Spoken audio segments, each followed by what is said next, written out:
Hi guys, Forger, welcome back to the channel. Today I'm going to be doing a special topic. I'm going to be going over cut steel. Now what is cut steel? Well, let me show you. This is cut steel. Now you might have seen cut steel in some of my previous videos. I talk about it all the time, and some of you probably have no idea what the heck I'm talking about. So today I'm going to be explaining what cut steel is, where it comes from, how it originated, and the fact that it's used today sometimes. Let's get started. I'm going to start off with the history. This is going to be leaning towards the sword, cut steel swords, kind of that history, a little closer to that rather than the history of cut steel overall, because that could be a topic in its own right in a different video. I'm going to be focusing on mainly the history of cut steel swords. I'll get started. To begin with, we're going to be going over mostly all the swords that I have, and most cut steel swords are small swords. So we're going to start with the history of the small sword. I'm not going to go in depth about it. Basically, the small sword kind of transitioned from the rapier sword, which was, I don't really have any examples here. This isn't like a historical example, but this is kind of like a rapier. If I put that down, this is kind of like a rapier. This is a cup hilt. And then just to mention, everything on this back wall right here is either for sale currently or will be for sale on my eBay and Etsy stores. This one is actually listed, so you can go ahead and check that out. I'll leave a link in the description. That is a rapier. The small sword kind of came out of that, essentially, kind of evolved a little bit, because there was this thing called the transitional rapier, and I have kind of an example right here. We have this boatshell small sword, and it has a kind of a diamond blade here. Most small swords are triangular, but this one's a diamond one, and it's actually it's not sharp per se, but I've had two transitional small swords or rapiers or whatever you want to call them, and this one is actually like almost sharp. It's like, I don't want to run my fingers down the entire blade because it might cut it, but typically small swords don't cut, but that's another topic. This one is a boatshell small sword. This is from Toledo, Spain. Very cool. This is actually listed on my eBay essay pages, link down below. This is a transitional small sword. They transitioned out of the rapier right there into these. And then this is kind of where cut steel is going to come in. So if I just put this aside. So let's go back to this buckle I have, which is a court shoe buckle, essentially. This is from the early 1900s, late 1800s, this kind of thing. You would wear these when going to court, basically meeting the sovereign or in presence of the sovereign, and this is cut steel. So where did cut steel come from? So what we kind of know is that it originated in France, like many things, including the small sword. And basically, when the French noblemen and the upper classes were contributing to war efforts during that time. So, for example, there's multiple wars going on at that point. Long story short, for the war efforts, the French upper society would sell or donate their jewelry, jewels, and expensive wares. And basically, cut steel came out of that. The upper class still wanted to be fashionable, but they didn't want to be seen as outright rich per se.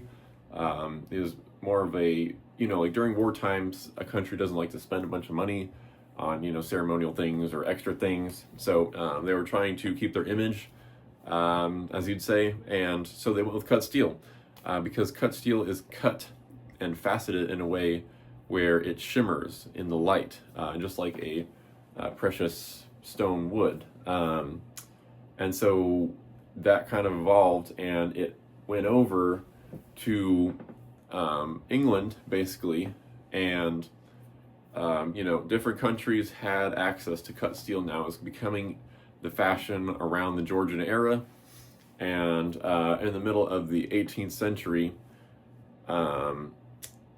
both England and France had cut steel, and what you see come out of that are swords, because people were still wearing swords. The gentry were still wearing swords. So we had cut steel swords, and I'll show you some examples. So one of the earlier cut steel swords that I have currently is this one. This is probably my favorite sword currently, to be honest. This is awesome. And I'm not 100% sure if this came from the manufacturer Matthew Boulton. It might have, because this is very much his style. But basically, there were manufacturers in all over, but one of the large ones were in Birmingham, England, and with Matthew Boulton, and cut steel became one of the large manufactured things. That's why it became, you know, further and further popular. And one of the things that Matthew Boulton produced were cut steel swords in the UK, and he used to, I mean, he himself designed the designs and the hilts. His manufacturing company manufactured the hilts, and then the blades were manufactured by Solingen, Germany, or Toledo. This is actually a scabbard that I'm making for it at the moment, so it's only half done. So I'll go ahead and take that off.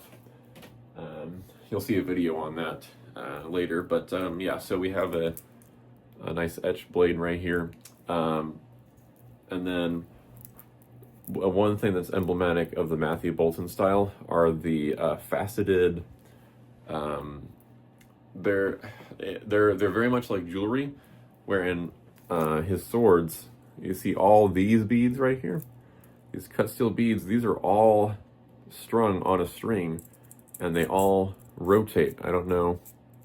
I guess you can kind of see a little bit. They all rotate, and if you believe it, all of these also rotate. Which is crazy. I mean, look at the detail on this thing. You can see a little bit through, actually. But yeah, all this detail, and you know, 90% of these cut steel beads you see are all, they can all rotate, even the ones right in here. So insane level of craftsmanship of the era. Gorgeous swords. If you never get your hands on a cut steel sword, I would highly recommend it, especially polished ones. They will outshine all of your swords because they just sparkle in any light that they're in. But yeah, getting back to it, so these were starting to be worn at court, hence they became court swords. So cut steel was popular in court because it was fashionable in the Georgian era, and it kind of continued with court dress, and that the style of court dress kind of came out of the Georgian style. So transitioning essentially to court dress, where cut steel is still worn today in the UK. We go from this is a late 1700s or 1800s small sword. This would be considered a small sword. I wouldn't say it's a court sword necessarily. It's very decorative like court swords are, but this is still a small sword. The blade is much longer than incoming court swords will be. But yeah, so this is late 18th century. So very cool.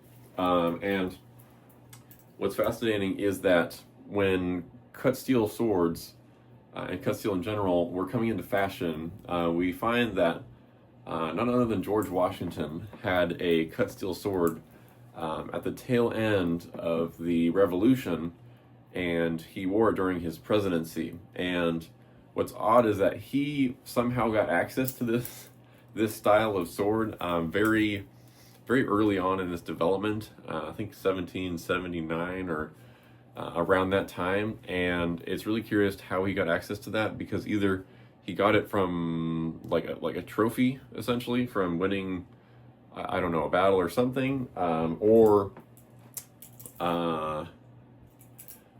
he bought it from London or something, because they definitely weren't in the Americas just yet, but they did become popular in the Americas as well. Probably large in part to Washington's wearing of it. He was a wearer of swords, and then he often wore the small swords in addition to cuttoes. I don't have, actually, yeah. Here's a cuttoe. This isn't a this is a reproduction. This is not an original, but yeah, he carried one just like this for battle. But he would also wear small swords, especially in his day wear. And he had a cut steel sword. And stay tuned, because I'm actually working with a maker, and he's trying to make me a replica of Washington's cut steel sword. It has gorgeous open work, and he specifically requested from John Bailey, the sword maker, not only to swap the blades, because he preferred Kalishmad blades, which I don't actually have one. Unfortunately, I haven't come across one yet. I almost won one, but it got away from me. But yeah, so he liked Kalishmad blades, so he had the blades swapped. And then he also requested that there would be red sealing wax placed in the center on the tang, so that the red sealing wax would reflect off of the shiny parts of the hilt, which, fascinating. You can tell that Washington was into swords, and he really liked that sword. And yeah, so stay tuned. I'll give you guys updates about that. I'm really excited for it, so come along for that journey. But let's move on to the next evolution, essentially, of cut steel swords. Let's see, we have this one here. So courtware kind of evolved from Georgian court dress, and in the Victorian period, there was a contest held and won by Henry Poole of Henry Poole Co. The Savile Row tailors, essentially. And what is really cool is that when he won the dress designs, the patterns, essentially, contest for this new style of court dress, he cut it in a new style, just like tailcoats. If you ever had tailcoat suit, like magicians wear, or white tie, if you know. It's like that, but in a gorgeous blue velvet. It's really pretty. There's some videos on my channel, you can kind of see it. But yeah, so he cut it in both the new style, with just tails, or he also cut it in the old style, which is like the Georgian pigeon-breasted style of the old-fashioned court dress. And both of them required you to wear a cut steel sword. And so this is the next step and evolution of cut steel and cut steel swords. So, this also segues to today. Court dress is still worn by high sheriffs in the UK, and also in ceremonial functions, such as state opening of Parliament with the black rod, and I believe some judges also wear it, and also at the coronations. So yeah, so keep your eye. Cut steel is still active near you, and yeah, so this is the next evolution. So here we have, it's very much more refined. All of these are threaded, and you can see it sparkles a lot more. But that's probably also due to age and also polishing ability in the day. This one is from 1924. So yeah, really cool, even more sparkly. As I said, cut steel will just consume your collection. It's shinier than anything that you've ever seen before. Super cool. And then you have super thin small sword blades. right here, some frost etching. Yeah, so this is the next evolution, still worn today by high sheriffs. And just on a footnote, I will show you a very interesting kind of segue between the old style of cut steel swords and the new style. I actually have this listed for sale on my eBay and Etsy page, so you can go ahead and check that out. Again, link in the description. But we have here a cut steel sword. So this, it has these side mounts on the chape for the scabbard, which signifies that this is meant to be hung diagonally like this, as opposed to straight up and down like a lot of the other court swords are. So this is representative of the old style cut, the Georgian cut. So yeah, so this were to sit like this, and you'll notice a lot of similarities between this one and this one. Okay, got the beaded section right here, chain, but yeah, very similar, urn-shaped pommels. But let me grab another cut steel one.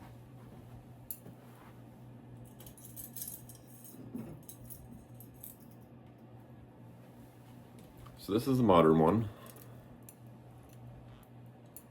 and this is more modern too, but it's just an interesting case. So we have the 17, I would say 90s right here, and then we would have the 1920s right here. There are a lot of similarities between the two, but you can see the clamshell on this, very similar to this. However, if you come to this grip section right here, it's very similar to this. You see, these are the boulton style strung up beads that can move. This also has one. So all these beads right in here, these all move, and these ones as well. And so it's an interesting connection in the middle that I wanted to show you guys, and obviously give you guys the history of cut steel swords. But yeah, again, if you'd like to check out my shop, this one is listed, and also a few of these are this one, this one, this one, this one, that one, that one. Yeah, you'll see a variety of swords pop up from time to time. But yeah, if you're hankering for a cut steel one, this one is currently for sale. Very cool. It's really really unique. Kind of bridge the gap between late 1700s and early 1900s. You know, it's just cut steel has a fascinating history as to why it is, how it is, and the fact that it's still in the modern era, still being worn, which is really cool. And I will just say, I think I have at least 5 or 6 cut steel swords. If you couldn't tell already, cut steel is my favorite type of sword. But yeah, I appreciate you guys for watching. Leave a like, comment, subscribe. Let me know what you want to see next.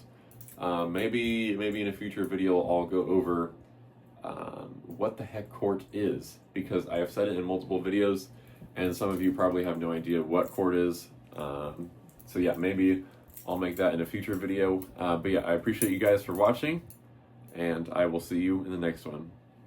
Bye, guys.